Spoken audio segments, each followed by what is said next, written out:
আমি বারবার বলছি, আজকেও বলছি, যতক্ষণ পর্যন্ত দুর্নীতিবাজ এবং যারা নাকি স্বার্থান্বেষী মহল এদেরকে ক্ষমতার মসনদ থেকে সরানো না যাবে, ততক্ষণ পর্যন্ত বক্তব্য রাখবো, জীবন দেব, রক্ত দেব, দেশের পরিবর্তন আসবে না।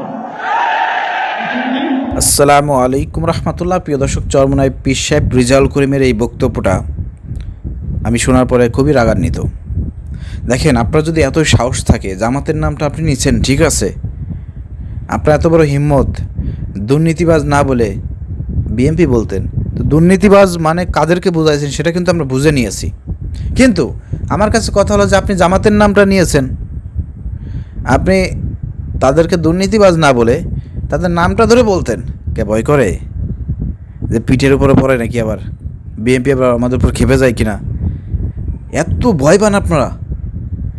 ক্ষমতাসীন দলকে এত ভয় পান, হামলা মামলার এত ভয় পান, অথচ আপনারা নিজেদেরকে হক্কানি দাবি করেন।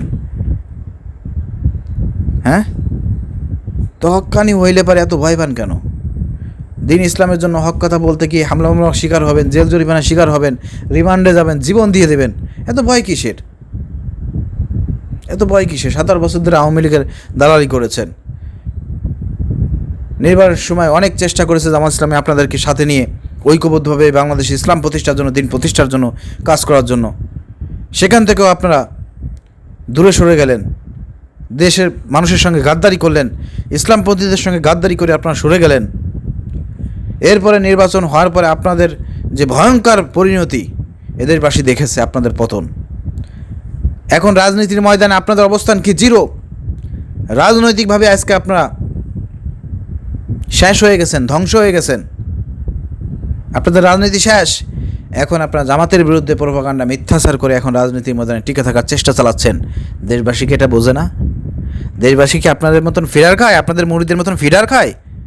না না না, এই চিন্তা করেন না। মুরিদদেরকে পাগল বানাইতে পারেন, ফিডার খাইতে পারেন, দেশবাসী কিন্তু বুঝে গেছে আপনারা কি জিনিস। আরে আপনাদের লজ্জা করে না? 143টা আসনে আপনারা এ গ্রেড থাকে, অথচ আপনাদের যে বরিশালে আপনাদের বাপদাদা 14 গোষ্ঠী যেখানে পীরগিরি করে আসতেছে, সেখানে আপনারা জিততে পারেন না, আপনাদের লজ্জা করে না? এরপর আপনারা বড় বড় কথা বলেন, 100 আসন দাবি করেন জামাতের কাছে, 50টিতে রাজি হয়েছে জামাত দিতে, এরপরেও জোট করলো না।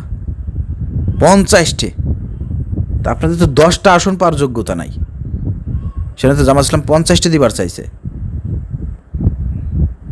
তো প্রিয় দর্শক, এদের লজ্জা হবে না, আসলে বুঝছেন, এদের লজ্জা হবে না। এখন বক্তব্য দিচ্ছে যে এই দুর্নীতিবাজ আর জামাত ইসলামকে যতদিন না পর্যন্ত ক্ষমতা থেকে সরানো না যাবে, ততদিন পর্যন্ত জীবন দিয়ে নাকি এদেশের কোনো পরিবর্তন হবে না। তো আমি তো বললাম জামাতের নামটা নিছেন, ঠিক আছে, ভালো কথা, বিএনপির নামটা নিতেন, ভয় করে না? হামলা মামলার ভয় করে? ভণ্ড কোথাকার। তো যাই হোক প্রিয় দর্শক, ঘটনা হচ্ছে যে বাংলাদেশে আগামীতে ইনশাল্লাহ জামাত ইসলামী ক্ষমতায় আসবে এবং জামাত ইসলাম দেখাই দেবে, সব ইসলামপন্থী এবং দেশবাসীকে দেখাই দেবে এই বাংলাদেশ কীভাবে পরিচালনা করতে হয়, কীভাবে মানুষকে শান্তি দিতে হয়, কীভাবে মানুষের কল্যাণে কাজ করতে হয়, ইনশাল্লাহ দেখাই দেবে। আর এরা যে বড় বড় কথা বলে, এই কথার কোনো দাম আছে? ওরা কোনো দিন ক্ষমতায় আসতে পারবে? ওদেরকে দেশের মানুষ পছন্দ করে? করে না। ওদের রাজনীতি শেষ। বিএনপিও থাকলো না, জামাতও থাকলো না, বাংলাদেশ চালাবে কে? আওয়ামী লীগ এসে চালাবে না আপনারা চালাবেন? আপনাদের চালানোর মতন সেই ক্ষমতা সক্ষমতা অর্জন করছেন? একটা মেম্বার হওয়ার যোগ্যতা আপনাদের নাই। বলেন যে জামাতকে দুর্নীতিবাজ আর জামাতকে সরাই দিতে হবে, তাহলে মানুষের কল্যাণে কাজ হবে, মানুষের অনেক শান্তি হবে, মানুষের ভাগ্যের পরিবর্তন ঘটবে, অথচ একটা মেম্বার হওয়ার যোগ্যতা নাই। তারা এই বড় বড় কথা বলে, ধিক্কার জানাই।